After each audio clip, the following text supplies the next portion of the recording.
여러분 반갑습니다. 이번 영상은 풀줌마들이 화났다. 동남아 국제결혼 문제 많다. 영상에 댓글 리뷰를 해보겠습니다.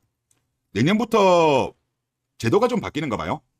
그래서 국제결혼을 했을 때 배우자들의 한국어 교육과 관련되어 가지고 규정이 바뀌게 되면 들어오는데 시간이 더 많이 걸리는 것으로 바뀌는 것 같습니다. 그래서 이거 좀 다루어 달라는 시청자의 의견도 있었는데, 저는 기본적으로 생각할 때는 한국어 교육을 왜 외국에서 받아야 돼요? 한국에서 받으면 안 됩니까? 걱정하는 게 그것 때문인 거잖아요. 한국에 들어왔다가 불법 체류할까 싶어서. 아니, 지금도 보면은 특히 태국이 그런 경우가 많은 것 같은데, 여행 비자로 왔다가 불법 체류를 많이 하는 걸로 알고 있습니다. 그런 우려가 있다라고 한다면 아예 뭐 동남아 쪽 사람들은 아예 여행도 받으면 안 되죠. 하여튼 말이 안 되는 거예요, 제가 볼 때는. 자, 지금 이 기사를 하나 가져왔습니다. 11월 23일 날 기사고, 대구신문에 실린 기사고, 글을 쓰신 분은 결정사 대표분입니다. 그래서 이분은 결정사 대표로서 관점인 것 같아요. 그런 거는 좀 감안을 하시면 될 것 같고, 그리고 이분은 꾸준하게 글을 올리시는 분으로 제가 알고 있습니다. 대구신문 쪽에. 자, 제목. 국제결혼 신부 한국어 교육 강화. 최근에 베트남 국제결혼한 신부들의 한국어 교육이 강화되면서 신부 입국이 늘어나 업체나 국제결혼한 신랑들의 불만이 쏟아지고 있다. 베트남하고 결혼하는 게 모두 다 중개업체를 통한 결혼이 아니에요. 정확한 세부 데이터까지는 알 수는 없지만 연애 결혼이 저는 더 많은 걸로 파악이 되거든요. 그래서 그런 것도 감안하시면 될 것 같고, 이어서 한국 법무부에서 2014년 4월부터 시행된 결혼중개업법에는 국제결혼을 하면 외국인 신부들의 비자 요건 중에 토픽 1급에 합격해야 비자를 받을 수 있다. 이때 좀 안 좋은 일이 좀 있었대요. 베트남 신부가 안타까운 목숨을 잃는, 그거 이후에 생긴 걸로 제가 알고 있습니다. 2024년 1월부터 토픽 시험에 합격하거나 세종어학당에서 120시간 교육을 이수해야 되는 한국어 교육 형태가 크게 바뀌었다. 결론적으로 교육 형태가 바뀌면 좀 전에 신부들이 한국에 입국 기간이 6개월 정도 걸렸지만 최소 한두 달 이상 더 지연될 가능성이 높다. 그러면 올해 같은 경우면 6개월이면 내년은 7, 8개월 된다는 거네요. 이어서 세종어학당 커리큘럼은 60시간씩 2번에 걸쳐 교육을 받는다. 시험에 떨어지면 다시 60시간 교육을 받고 시험에 합격해야 2차 공부에 임할 수 있다. 결국 우려되는 것은 신부 교육기간이 늘어나면 신부 한국 입국이 늦어질 수밖에 없다. 신부가 한국어 시험에 불합격할 경우 재시험을 치게 되면 1년 이상 걸릴 수가 있다. 1년요? 와. 부부간의 의사소통을 원활하게 하고 한국 생활에 잘 적응하기 위한 방법이라는 것에 대해서는 긍정적이다.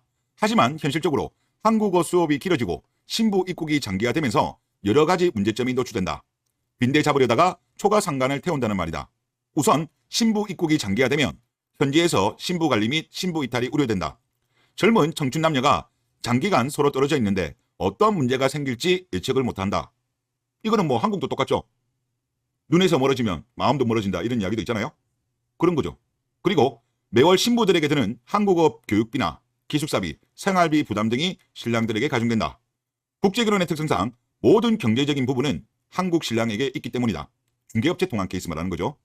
사실상 국가적으로도 경제적인 면에서 외화 손실이 크다. 그리고 중간에 있는 내용은 뺐습니다. 그래서 마지막 내용을 보면 이분이 20년 정도 일을 하셨나 보네요.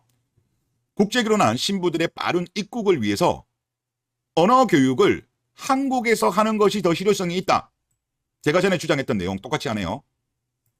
현장에 맞는 효율적인 정책을 수렴해서 인구 정책에도 도움이 되어야 한다. 한국에 입국하자마자 정부에서 지정한 교육기관에서 일정한 교육을 받은 신부들에게 비자 연장이나 빠른 국적 취득의 혜택을 부여한다든지 말이다. 이게 맞는 거 아니겠습니까? 아니, 이게 혹시 불법 체류자가 걱정이 되는 거라면 그냥 우리나라는 동남아 쪽 이런 데 아예 그냥 여행도 받지 마세요. 그냥 한국에 들어오면 되잖아요. 임시 비자로 받아와가지고 그동안에 교육받고, 뭐 이런 거를 남자가 이제 남편이 있으니까 이런 거를 조금 이제 시험 한 2-3번 정도 떨어질 수도 있으니까 어느 정도 여유 있게 비자를 주고 혹시나 안 되면 이제 그때는 뭐 연장을 안 해주는 그런 방식으로 하는 게 맞는 거죠. 왜 외국인 신부가, 그거는 외국인 남편인 경우도 똑같습니다. 왜 외국에서 교육을 받아야 돼요? 우리나라 사람들도 영어 배우려고 하면 외국에 많이 나가잖아요. 한국에 영어 학원이 없어요? 많죠. 많음에도 불구하고 외국인 강사도 있음에도 불구하고 해외 나가는 경우가 왜 그렇습니까? 학원도 다니지만 실제 생활에서 우리가 뭐 가게를 가든 아니면 또 외국 사람을 만나든 이런 기회가 많이 노출되기 때문에 빨리 언어를 배울 수 있기 위해서 외국에 나가는 거잖아요. 그러니까 외국 신부들이 그냥 결혼하면 일단 들어오는 거예요. 들어와가지고 정부에서 지정한 교육기관에서 교육을 받고 그리고 나중에 토픽 시험 치면 되죠. 한국에 와 있으면 저는 거의 합격할 거라고 보이거든요. 토픽 시험 합격률이 꽤 높더라고요. 물론 이제 그 케이스 같은 경우는 어느 정도 다른 분 말씀으로는 한국의 어떤 취업을 준비하는 학생들도 많이 포함되어 있고 뭐 한국어 학과를 다니는 사람도 있기 때문에 아마 높지 않냐라는 의견이 있으신데, 그러니까 만약에 한국에 와 있으면 당연히 교육기관에서 교육도 받지만 남편이랑 같이 생활하잖아요. 그러면 남편이 저녁 시간에 조금만 도와주더라도 저도 기출문제를 봤거든요. 충분히 붙습니다. 이거 몰라서 안 할까요? 저는 알고 있다고 보입니다. 그럼에도 이렇게 까다롭게 한다? 시간이 많이 걸리게 한다? 이거는 낙어안이기 때문이에요. 낙어안은 이민에 대해서는 상당히 적극적입니다. 하지만 국제결혼에 대해서는 매우 부정적이죠. 자, 지금 이민 관련된 최근 뉴스 하나 보시죠. 11월 22일 기사입니다. 5년 살면 영주권 외국인 근로자한테 준다는 거예요. 뭐 이까지는 오케이, 이해됩니다. 제가 이해 안 되는 부분은 배우자 자녀도 입국을 시킨답니다. 뭐 이것도 오케이. 그런데 저는 법무부라든가 여가부에 물어보고 싶습니다.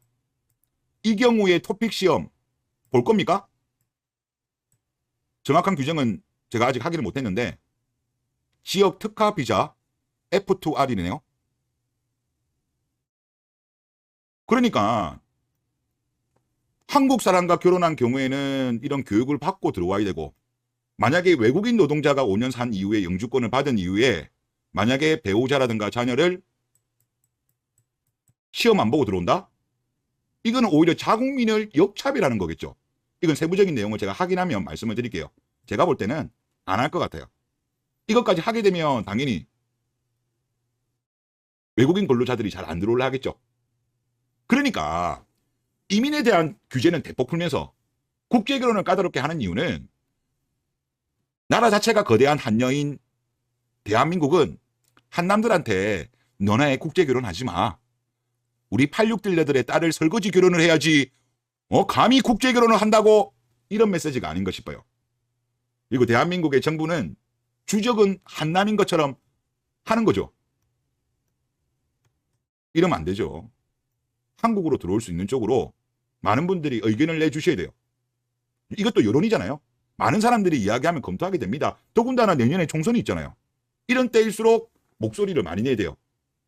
그러면 아마 반영이 될 수도 있습니다. 아니 나는 외국에서 교육을 받고 들어올 이유를 이해를 못하겠어. 한국에 들어와서 배우면 거의 합격합니다. 기출문제 한번 보세요. 그렇게 안 어려워요. 외국에서 있으니까 어렵지. 한국에서 교육받고 뭐 같이 쇼핑도 하고 놀러도 다니고 남편이랑 밤에 대화하고 한국에서 한국 드라마 보고 하면 붙습니다. 난이도가 그렇게 높지는 않기 때문에, 외국에 있기 때문에 어려운 거예요. 네, 댓글 한번 보겠습니다. 국제결혼의 단점을 무시할 정도로 국내 결혼을 안 한다는 거죠. 유튜브나 국제결혼 성공한 주변인들의 영향도 있고, 국내 결혼과 다르게 나이, 자산 심하게 안 따지는 것도 메리트가 크고요 라고 했습니다.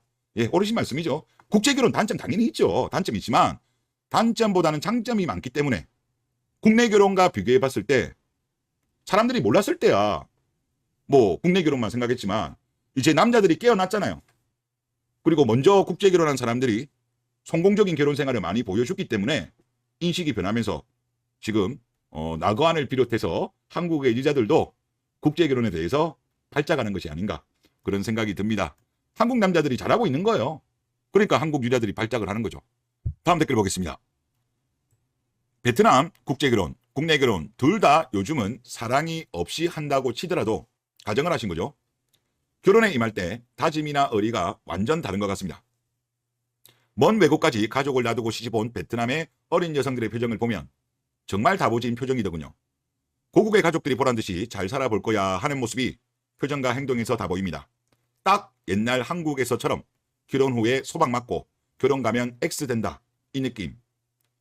그들 가족 문화 특성상 시댁 식구들에게 잘하는 것도 큰 장점이고, 그리고 무엇보다 결혼은 사랑보다 의리로 사는 게 더 지속력이 높다고 생각합니다.